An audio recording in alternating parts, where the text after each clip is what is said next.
இதுக்காக பல நாட்கள் விஜயகாந்த் காத்திருந்தார். அவர் மனசு யாருக்கு வரும் என உருகும் சரத்குமார். எதுக்கு அங்கே விஜயகாந்த் காத்திருந்தாங்க சரத்குமாருக்காக? வாங்க வீடியோவில் தெரிஞ்சுக்கலாம். வீடியோவை ஸ்கிப் பண்ணாமல் முழுமையாக பாருங்கள். கேப்டன் என்றாலே எல்லாருக்கும் உதவி செய்வார். திரைத்துறையில் பலரையும் தூக்கி விட்டவர் என பெருமையாக பேச பல பல பல விஷயங்கள் இருக்குது.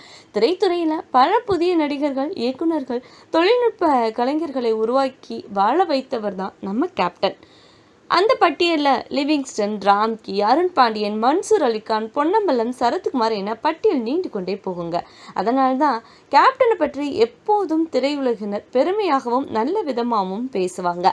பிரபலங்கள் கொடுக்கும் பேட்டிகளில் விஜயகாந்தை பற்றி எப்போதுமே தூக்கி பிடித்து பேசுகிறாங்க. அப்படின்னா அவர் அத்தனை பேர்களுக்கு உதவி செய்துள்ளார். அப்படித்தானே?